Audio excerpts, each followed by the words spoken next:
እስኪ ቆም ብለን ራሳችንን አንድ ቀላል የሚመስል ግን እጅግ የሚከብድ ጥያቄን ጠይቅ። ዛሬ ባለንበት የፍጥነት ዓለም ለአንድ አጭር የስልክ ጥሪ ስንት ደቂቃ መታገዝ እንችላለን? አንድ ሰው እመጣለሁ ጠብቀኝ ብሎ ቢዘገይ በቆምንበት ቦታ እስከ ስንት ሰዓት እንጠብቀዋለን? ምናልባትም 5 ደቂቃ፣ 10 ደቂቃ ወይስ 1 ሰዓት? ከዚያስ ምን አግኝቼ ነው የምጠብቀው ቢቀርም ይቅር ብለን ስልካችንን ዘግተን በሩን ጥርቅም አድርገን አንሄድም?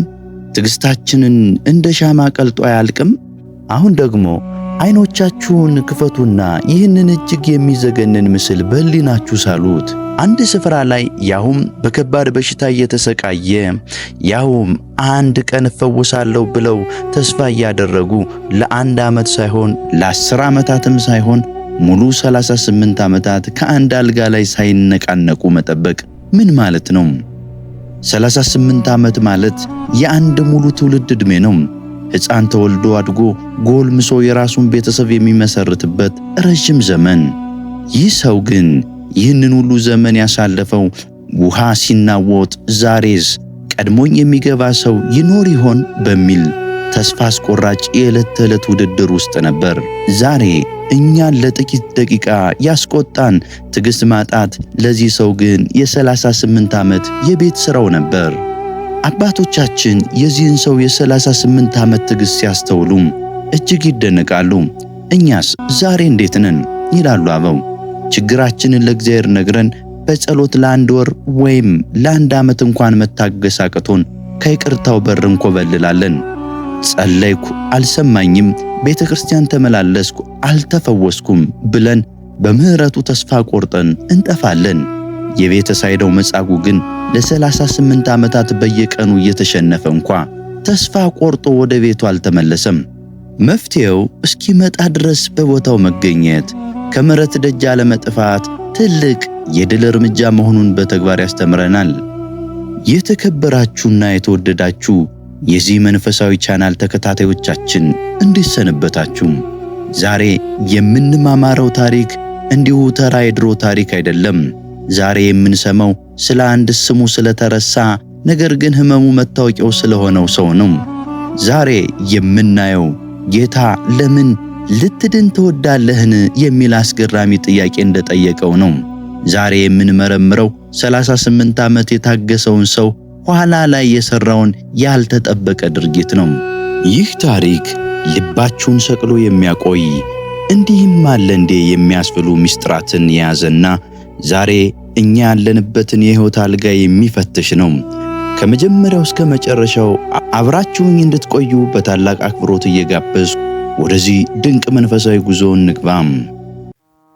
በስመ አብ ወወልድ ወመንፈስ ቅዱስ አሃዱ አምላክ አሜን።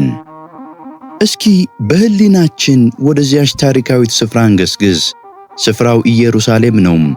በበጎች በር አጠገብ ቤተ ሳይዳ የምህረት ቤት የምትባል 5 መመላለሻ በረንዳ ያላት መጠመቂያ አለች።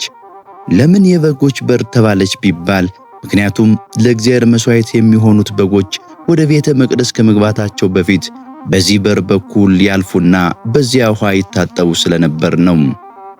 በዚህ መጠመቂያ በረንዳዎች ላይ የተቀመጡ ግን ጤነኞች አልነበሩም። ስፍራው የሕመምተኞች ከተማ ይመስላል። አየሩ በሕመምተኞች ቃጠሎ፣ በዕውሮች መውደቅና መነሳት፣ በአንካሶች ልበ ሰባሪ ጩኸት ተሞልቷል። ለምን እዚያ ተሰበሰቡ ብንል ምክንያቱም አልፎ አልፎ የእግዚአብሔር መልአክ እየወረደ ውሃውን ያናውጠዋል። በዚያች ቅጽበት ቀድሞ የገባ አንድ ሰው ብቻ፣ አዎ አንድ ሰው ብቻ ከማንኛውም ደዌ ይፈወሳል። አስቡት፣ በሺህ የሚቆጠሩ ምስኪን በሽተኞች ለአንድ የፈውስ ዕድል አፍጥጠው ይጠባበቃሉ። አንዱ ሲፈወስ ሌላው እያለቀሰ የነገን ተስፋ ይጠብቃል። አበው ሲናገሩ ይህች የቤተ ሳይዳ መጠመቂያ የዛሬዋ ቤተ ክርስቲያን ምሳሌ ናት ይሉናል። ነገር ግን ትልቅ ልዩነት አለው። በብሉይ ኪዳን በቤተ ሳይዳ ውሃው ሲናወጥ የሚድነው አንድ ሰው ብቻ ነበር፣ ያውም ቀድሞ የገባው ጉልበተኛው በሽተኛ። ዛሬ በአዲስ ኪዳን ግን የክርስቶስ ደም በሚፈስባት ቤተ ክርስቲያን 1000 ሰው ቢገባም 1000 ይፈወሳል። ማንም ማንንም አይቀድምም፣ ማንም አይገፋፋም። የጸጋ ውሃ ለሁሉ ይበቃል። ታዲያ ለሁሉ የሚበቃው ፈውስ በቤተ ክርስቲያን እያለ እኛ ለምን በኃጢአት ደዌ ተኝተን እንቀራለን? በዚህ የስቃይና አስጨናቂ የፉክክር ሜዳ ውስጥ ነው እንግዲህ ያ ምስኪን ሰው ያለው። የሚያስገርመው ነገር ቢኖር ወንጌል የዚህን ሰው ስም እንኳ አይነግረንም። ስሙ ማን ነበር? ቤተሰቦቹስ? ማንም አያውቀውም። ከደዌው ጽናት የተነሳ ስሙ እንኳን ተረስቶ ማንነቱ በሕመም ተውጦ መጻጉዕ በሽተኛው የአልጋ ቁራኛ እየተባለ ብቻ ይጠራ ጀመር። ሕመሙ መታወቂያው ሆኖ ቀረም። የቤተ ክርስቲያን ሊቅ የሆነው ቅዱስ ኤስድሮስ የዚህን ሰው ስቃይ ሲያብራራ አንድ ልብ የሚያነቃቃ እንቆቅልሽ ይፈታልናል። ይህ ምስኪን ሰው የተኛበት አልጋ ምን አይነት አልጋ ነበር ብሎ ይጠይቅና ሲመልስ የብረት አልጋ ነው ይለናል። ለምን የእንጨት አልጋ አልሆነም? ምክንያቱም 38 ዓመት ሙሉ የሰው ልጅ ክብደት ዝገት ችሎ መቆየት የሚችል የብረት አልጋ ቢሆን ነውና። ነገር ግን ሁላችንም እንደምናውቀው ብረት ውርጭ ይስባል፣ ቀዝቃዛ ነው፣ በብርድ ያቆረፍዳል፣ በሙቀት ደግሞ ያቃጥላል። ይህ ሰው ከውሃ ዳር ሆኖ ብርድና ሙቀት፣ ውርጭና ፀሐይ፣ ዝናብና ነፋስ የተፈራረቀበት ከዚያ የሚያቆስል ጀርባ ከሚልጥ የብረት አልጋ ውጭ ሌላ ዘመድ አልነበረውም። ያንን አሳረኛ አልጋ ታግሶ ምሕረትን እየተጠባበቀ መኖር ምን አይነት ጉልበት ቢኖረው ነው? አባቶቻችን እንዲህ ይሉናል። እስኪ ዛሬ የራሳችንን የብረት አልጋ እንፈትሽ። ቅዱስ ኤስድሮስ የብረት አልጋ ያለው እንዲሁ ለታሪክ ብቻ አይደለም።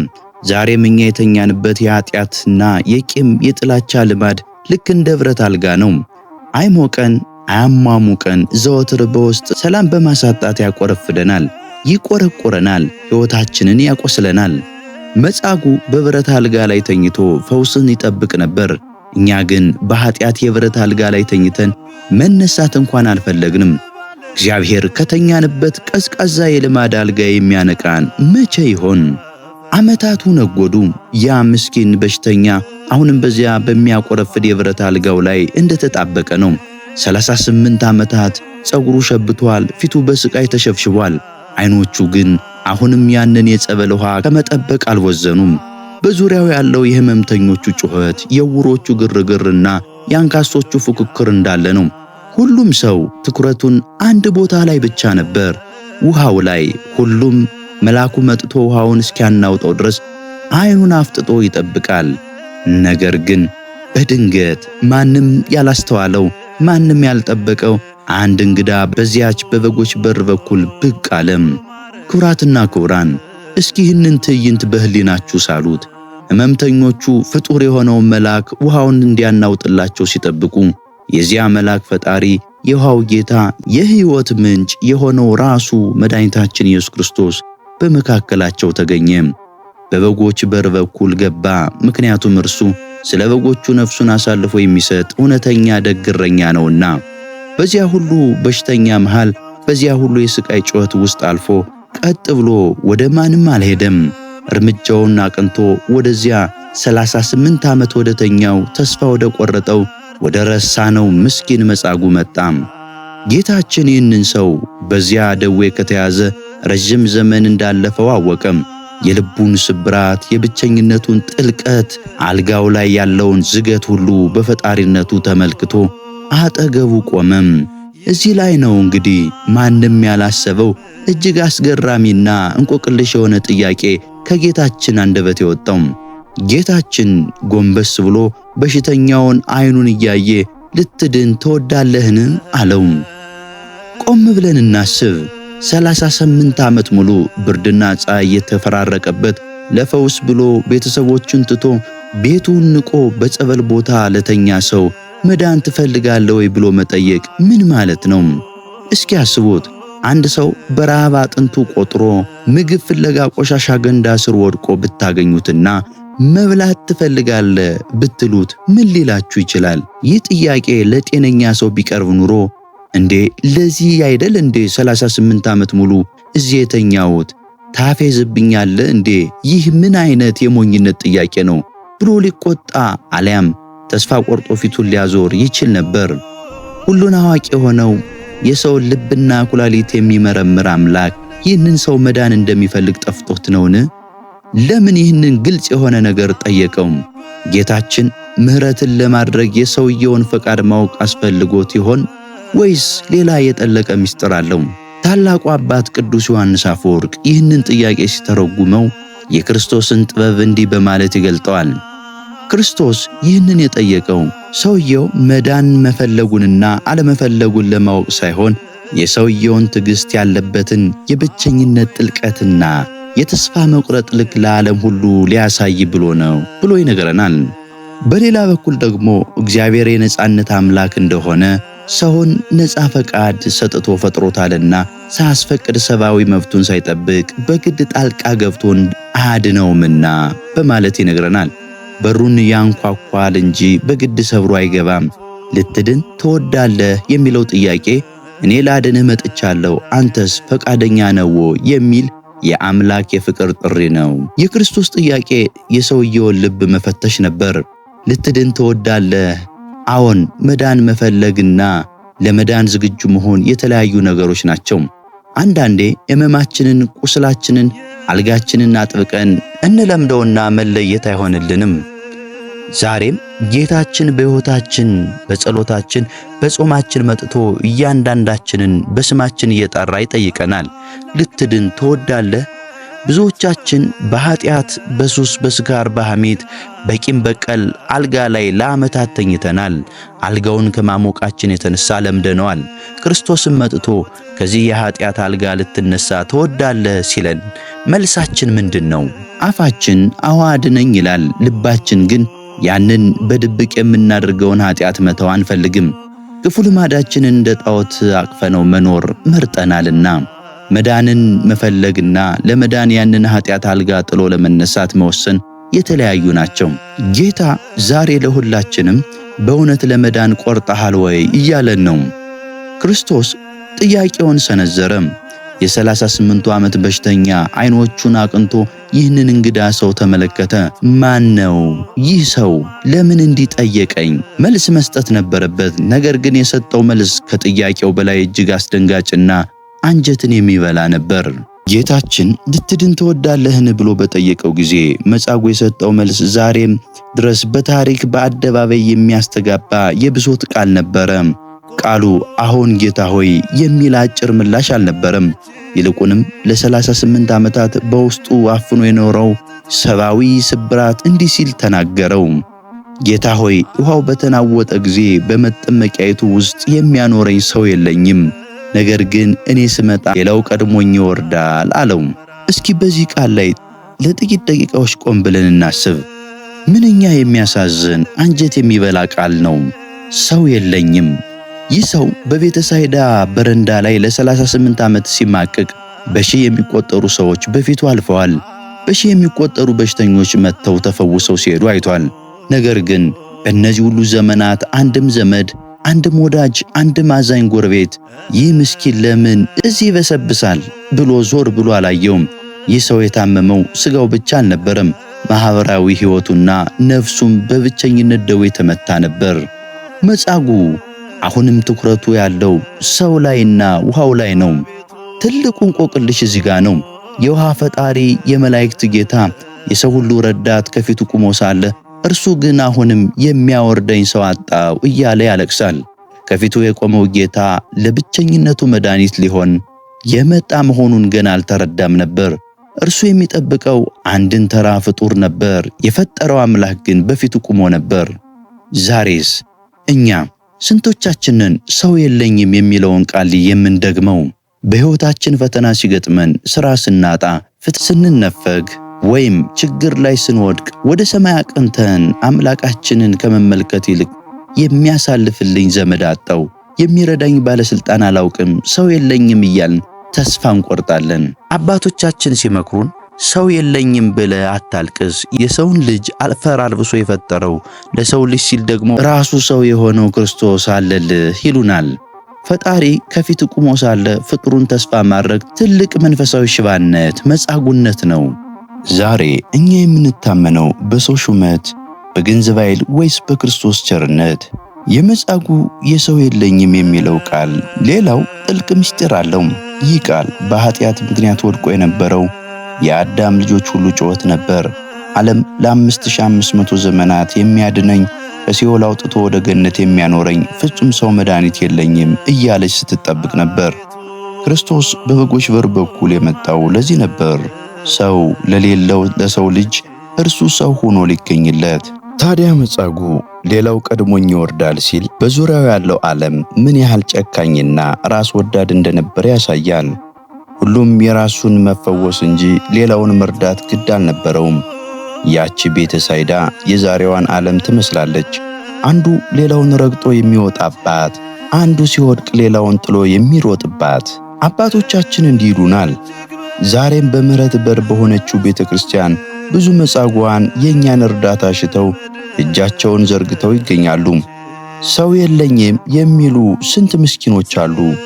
ተርቤ አላበላችሁኝም፣ ታምሜ አልጎበኛችሁኝም የሚለን አምላክ በእነዚህ ድውያን ውስጥ ተሰውሮ ይኖራል።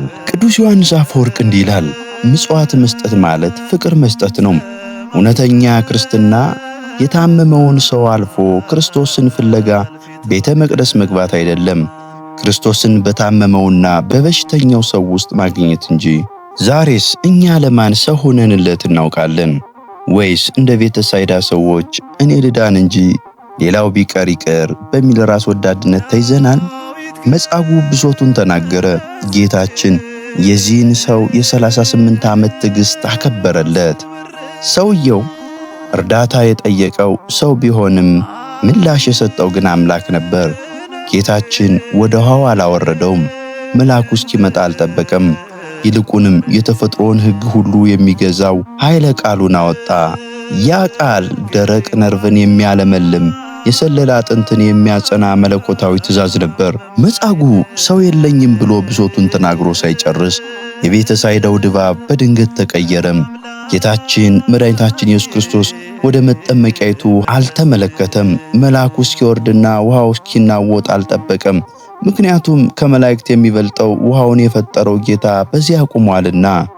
በዚያች ቅጽበት ዓለምን ካለመኖር ወደ መኖር ያመጣው ያ ኃይል ድምፅ የ38 ዓመቱን ዝምታ ሰብሮ እንዲህ ሲል አስተጋባ፣ ተነሳና አልጋህን ተሸከም ሂድም አለው።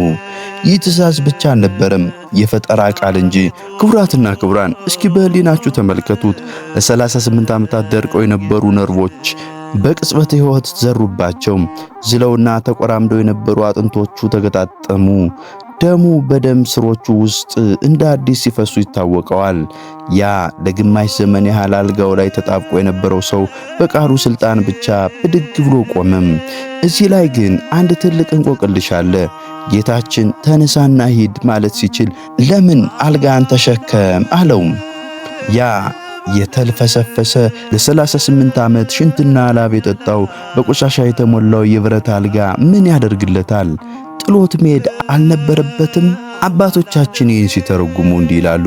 ለ38 ዓመት የተሸከመውን አልጋ አሁንም ደግሞ አንተ ተሸከመው።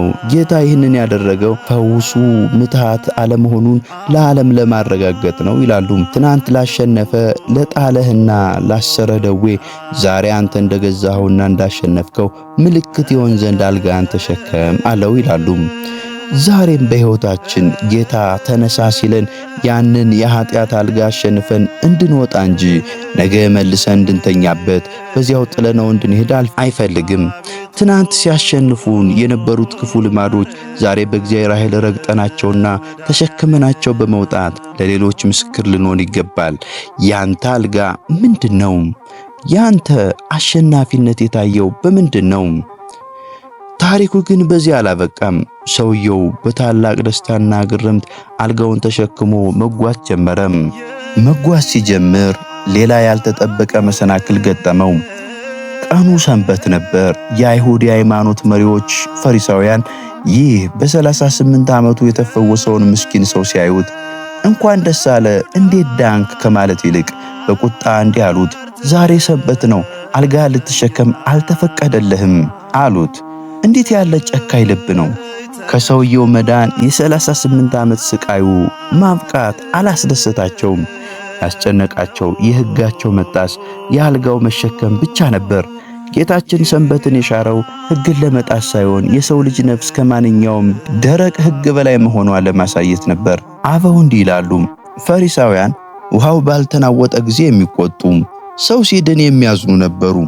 ዛሬም በቤተ ክርስቲያናችን ይህ አይነቱ የፈሪሳውያን መንፈስ አልጠፋም። አንድ ኃጢአተኛ ንስሐ ገብቶ ወደ እግዚአብሔር ሲመለስ ከእርሱ ጋር ደስ ከመሰኘት ይልቅ እንዴ እሱ ደግሞ ከመቼው ጻድቅ ሆነ? ትናንት እኮ እንዲህ ሲያደርግ የነበረ ሰው ነው እያልን የሰው አልጋ የሆነውን ያለፈውን ታሪክ የምንቆጥር ስንቶቻችንን? እግዚአብሔር ሰውን ሲያድን እኛ በምን ሕግ ብለን የምንከራከር ከሆነ ገና የክርስቶስ የምሕረት ልብ አላወቅንም። ክርስቶስን በሕግ አጥር ውስጥ ብቻ ልንገድበው አንችልም። እርሱ የሰንበትም ጌታ ነውና። አሁን ወደ ታሪኩ እጅግ ልብ አንጠልጣይና አስደንጋጭ ክፍል እንድረስ። ይህ ሰው ለ38 ዓመታት ከደከመው ደዌ የተፈወሰው፣ አልጋውን ተሸክሞ የሄደው፣ በነጻነት መመላለስ የጀመረው ሰው ውለታውን እንዴት መለሰ ብለን ብንጠይቅ የቤተ ክርስቲያን ትውፊትና አባቶች በትርጓሜ ወንጌል ላይ እንደሚነግሩን ይህ ሰው በኋላ ላይ ጌታን ለፈሪሳውያን አሳልፎ ከመስጠቱም በላይ በዕለተ ዓርብ ጌታችንን ለፍርድ በቆመ ጊዜ አምላኩንና መድኃኒቱን በጥፊ ከመቱት ሰዎች አንዱ እንደነበር ይናገራሉ። እስኪ ያስቡት፣ ያ ክርስቶስ በጥፊ የመታው እጅ ከጥቂት ጊዜ በፊት ሽባ ሆኖ የነበረና በክርስቶስ ቃል የጸና እጅ ነበር። ጌታችን በመጀመሪያ ልትድን ትወዳለህን ብሎ የጠየቀው ለዚህም ነበር። በጥፊ ሲመታው ለመዳን ትመታኛለህን ቢለው ሳይፈልግ አድኖኝ ነው እንጂ እኔ አድነኝ ብየው አልነበረም የሚል የሐሰት ሰበብ እንዳያገኝ ቃሉን አስቀድሞ ለማስያዝ ነበር። ይህ የመጻጉዕ ታሪክ ትልቅ ማስጠንቀቂያ ነው። እናታችን ቅድስት ቤተ ክርስቲያን በልጅነት አክብራ በጸበሏ ፈውሳ በሚስጥራቷ ቀድሳ አሳድጋን ዛሬ ያንን ውለታ ረስተን በሐሰት ስንወነጅላትና ጥለናት ስንኮበልል እኛስ ጌታን በጥፊ ከመታው መጻጉዕ በምን እንሻላለን? እንጀራዬን የበላ በእኔ ላይ ተረከዙን አነሳ እንዳለ ቅዱስ ዳዊት ከእግዚአብሔር በረከትን ተቀብለን ጤና አግኝተን ሀብት አግኝተን ያንን ጸጋ መልሰን ጌታን ለማሳዘን የምንጠቀምበት ከሆነ እኛም የመጻጉዕ ጥፊ እየደገምነው ነው። እስኪ አሁን ከቤተ ሳይዳ በረንዳዎች ወጣ እንበልና ወደ ራሳችን ሕይወት አደባባይ እንመለስ። ታሪኩን ስንሰማ እንዴት ያለ ከሃዲ ሰው ነው ብለን በመጻጉዕ ላይ ፈርደን ሊሆን ይችላል። ነገር ግን ቆም ብለን እናስብ፣ እኛስ ከእርሱ በምን እንሻላለን? ዛሬ በዓለማችን ላይ በቢሊዮን የሚቆጠሩ ሰዎች አሉ። ነገር ግን እንደ ዛሬው ዘመን ሰው የለኝም የሚል ጩኸት የበዛበት ጊዜ የለም። በቴክኖሎጂ ተሳስረናል፣ በከተማ ተጨናንቀናል፣ በፎቶግራፍና በቪዲዮ እንተያያለን። ነገር ግን በውስጣችን ብዙዎቻችን የብቸኝነት መጻጉዕ ነን። የሰው ልጅ በሰው መሃል ሆኖ ሰው አጣው እያለ ይጮሃል። ክርስቶስ ዛሬም በቤተ መቅደሱ ቆሞ በቅዱስ ቃሉ አንኳኩቶ ይጠይቀናል፣ ልትድን ትወዳለህን እያለም። አባቶቻችን እንዲህ ይላሉ፣ መጻጉዕ 38 ዓመት ሙሉ የጠበቀው አንድ ሰው እንዲያወርደው ነበር። እግዚአብሔር ግን ራሱ ሰው ሆኖ መጣለት። ዛሬ እኛም ችግራችን እንዲፈታ የምንጠብቀው ከሰው ነው ወይስ ከእግዚአብሔር? ሐኪሙ መድኃኒት ሊሰጥህ ይችላል፣ ጓደኛ ሊያጽናና ይችላል። ነገር ግን ከኃጢአት አልጋ ላይ አንስቶ ሂድ ሊልህ የሚችል ክርስቶስ ብቻ ነው። የሰውን እጅ መጠበቅ እስካላቆምን ድረስ የክርስቶስን ስም መስማት ያቅተናልና። ያ መጻጉዕ የተፈወሰ ዕለት አልጋውን ተሸክሞ ሲሄድ ሰዎቹ አዩት። ያ አልጋ የድሉ ምልክት ነበር። ዛሬ የኛ አልጋ ምንድነው? ትናንት ታስረንበት የነበረው ሱስ፣ ተቆራምደንበት የነበረው ምቀኝነት፣ ወድቀንበት የነበረው የዝሙት ጉድጓድ ዛሬ የት አለም? አሁንም በዚያው አልጋ ላይ ተኝተናል ወይስ አልጋውን አሸንፈን ተሸክመነዋል? ጌታ አልጋህን ተሸከም ሲለን የቀድሞ ሕይወትህ እንዳይገዛ አንተ ግዛው ማለቱ ነው። ዛሬም በንስሐ የታጠበ ሰው የቀድሞ ኃጢአቱ ጌታ ሊሆንበት አይችልም። ይልቁንም ለሌሎች ምስክር ሆኖ ተሸክሞ ይወጣል። ቅዱስ ዮሐንስ አፈወርቅ እንዲህ ሲል ያስጠነቅቃል። መጻጉዕ ከሥጋ ደዌ ተፈወሰ፣ ነገር ግን ከነፍሱ ደዌ ከክፋቱ አልተፈወሰም ነበር። ዛሬም ብዙዎቻችን ጤና እንዲሰጠን፣ ሀብት እንዲሰጠን፣ ልጆቻችን እንዲባረኩ እንለምናለን። እግዚአብሔርም ይሰጠናል። ነገር ግን በረከቱን ከተቀበልን በኋላ ያንን የዳነ እጃችንን ጌታን በጥፊ ለመምታት ሕጉን ለመምታት እንጠቀምበታለን? የተሰጠን ጤና ለኃጢአት ማድረጊያ ከሆነ መፈወሳችን ለጥፋታችን ይሆናልና እንጠንቀቅ። የቤተ ሳይዳ መጠመቂያ ዛሬም አለች። እርሷም ቅድስት ቤተ ክርስቲያን ናት። መልአክ እስኪመጣ መጠበቅ አያስፈልግም። ራሱ የመላእክት ጌታ በሥጋውና በደሙ ዘወትር ይገኛል። እዚህ ቀድሞኝ የሚገባ ሰው አለ ብሎ ማዘን የለም። ምክንያቱም የክርስቶስ ቸርነት ለሁላችን እኩል ይበቃናል። ታሪኩን ስናጠቃልል ይህ ሳምንት የመጻጉዕ ብቻ ሳይሆን የእኛም ሳምንት ነው። ጌታ ልትድን ትወዳለህን ሲለን፣ አሁን ጌታ ሆይ ሰው የለኝም ብዬ አዝኜ ነበር፣ አንተ ግን ሰው ሆነ መጣህልኝ፣ ብቸኝነቴን ሻርክልኝ፣ ከብረት አልጋዬ በላይ የቃልህ ኃይል በረታ ብለን ልንመልስለት ይገባል። ጌታችን ሆይ እንደ መጻጉዕ ለብዙ ዘመን በኃጢአት አልጋ ላይ ወድቀን ቀርተናልና ዓይናችንን ክፋት፣ ልባችንን ቂም፣ እግራችንን ስንፍና ሽባ አድርጎታል። ዛሬ ግን በቸርነትህ ጎብኝን። ተነሳ የሚለው ድምፅ በነፍሳችን ውስጥ ያስተጋባ። ከፈወስከን በኋላም ፊትን በጥፊ የምንመታ ውለታ ቢሶች እንዳንሆን ይልቁንም በጸጋ ጸንተን የምንኖር ልጆች አድርገን።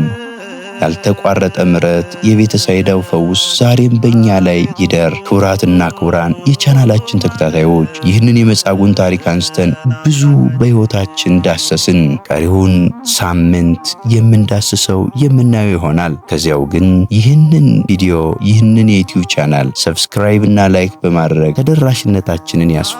ወስብሐት ለእግዚአብሔር ወለወላዲቱ ድንግል ወለመስቀሉ ክቡር። ይቆየን። አሜን።